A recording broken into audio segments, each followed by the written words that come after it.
Hello, I'm Allie Christie Disney, and I am a trauma healing therapist in the Colorado area. And I specialize in driven women who are experiencing anxiety, panic, triggers, and who want to work through the past stuff that they're dealing with. But for today, I'd like to share with you 3 tools that I use or I recommend for helping to ground or feel more centered or more okay when you start to feel anxiety and panic rise. So you'll probably hear me talk about the stress and the resource a lot. And so the main point that I want you to hear with this is that whenever we are feeling some kind of painful emotion, we're feeling anxious, feeling panicked, the important thing that we're trying to do is not just like throw some random things at it, but we're trying to match the anxiety, the fear with some kind of resource that helps it to regulate, helps it to feel safe, helps it calm. So the first one of these you've heard of, it's easy, it's accessible, is to take 2 or 3 deep breaths. Breathe in, try to get it all the way down to your belly, and then you breathe out slowly. And you can do another one. And breathe out slowly.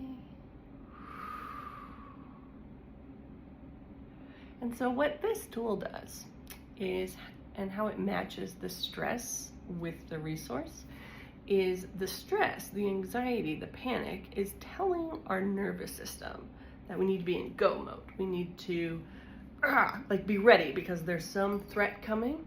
And so we need to be on, and we need to have our like breathing up here in our chest, like this active, oh, I have to be ready to go. I have to be ready to sprint. I have to be ready to react. And so our body naturally kind of clenches up in this anticipatory, I need to be ready to go and fight or run away or respond, whatever it is. So when we intentionally take deep breaths, it's pairing that stress of the go mode with a cue that tells it, actually, I'm not being chased right now by a lion. Even if my coworker is a complete jerk, I am actually safe enough to take a deep breath. And so that just tells your whole body of like, okay, I have other resources, I have other things I can tap into that will help me, so my body can calm down a little bit. So the second tool I like to use is a combo of putting your feet on the ground, and I almost always sit cross-legged. So it's some kind of like feeling whatever is supporting you, whether it's the ground, whether it's the chair, and doing some little kind of movement, like wiggling your toes, wiggling your legs back and forth, kind of just moving a little bit in your chair to really notice, like bring to the top of your awareness the support and the feeling of the ground, of your toes, of your body. And what that does, how that pairs in the same way as the healing breath or the deep breath, is that you're telling your body like, okay, I'm not in this imagined fearful future. Because that's usually what the anxiety, the panic is reacting to. They're like, oh my gosh, this terrible thing would be horrible if it happened, and I would be in pain forever, and we're gonna die. Because really, panic makes you think you're gonna die. And so what grounding right now, like physically grounding, touching the ground does, is it cues your body of like, okay, we're not dying in this moment. I can feel my body. Also, paying attention to your toes or your hands, like your extremities, cues your body of like, okay, this feeling that was getting all tight in my chest can actually spread out a little bit. It can spread out into my legs, all the way down into my toes, and it's a little less intense when I can hold it that way.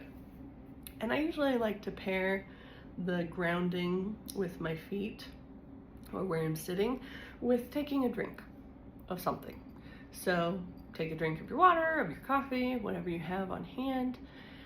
And what taking a drink does is it cues your body, instead of being in fight, flight, freeze, faint, which is our stress, our trauma response to stressful situations, it cues our body and tells it, actually, we can rest and digest. So it's fight, flight, freeze, faint, and rest and digest.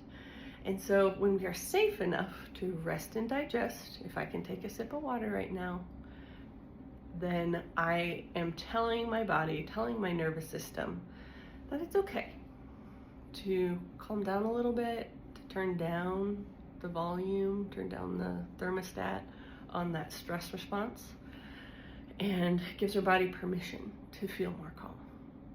So this third one, those first two are good for like low, medium level panic, anxiety feelings where they're uncomfortable, but my body isn't like definitely freaking out. I feel like I'm on the edge of death, or I am just so uncomfortable I'm going to explode. I have to do something dramatic to get away from this terrible feeling. But so if you're at that higher level, something I recommend is to go get ice cubes. Go to the freezer, grab your ice cubes, and hold them in your hands. So this is gonna be uncomfortable because it's cold and it probably will hurt a little bit, and it will melt. But what the ice cubes do is they are, unlike the other tips I mentioned, which are kind of like gentle, when you're at that level, that high level of panic and anxiety, you need something that is going to be like a fast, a quick nervous system, like a shout to your nervous system that says, hey, we're actually okay. We're not dying right now, but you can't feel that because you're so far over into fear and panic land, which is a terrible land. It's very uncomfortable. And the ice helps your body be like, whoa, okay, gotta pay attention to this over here. So it's like kind of grabbing our orienting reflex that we have, and it's helping us orient to our body right now in this moment because it's a strong, clear sensation. So let me know if any of those tips are helpful, or drop in the comments. I would love to hear which ones are your favorite for low, medium, and high levels of panic and anxiety, and how you incorporate them at work. And a final note, I just want to point out that none of these actually heal the roots of the panic. They're not healing the roots of the anxiety. If these triggers are coming up from past experiences, that's an actual threat response. And our bodies, our nervous systems are saying, hey, we're still afraid of this because this is still bothering us. That is an excellent clue to say, there's more here that needs some healing, that needs some focus, that needs some support. And if you are interested in doing some of that support, how I help driven women who have a lot of triggers, have panic attacks, have anxiety, how I help them do that is through EMDR and IFS intensives. So you can check out some of my other videos if you want to learn more about what intensives are, or you can visit my website at alliechristycounseling.com, and I would love to meet with you and find out if intensives would be a good fit. But regardless, I hope these 3 tools are helpful for you, and let me know how they work out. All right, talk to you soon.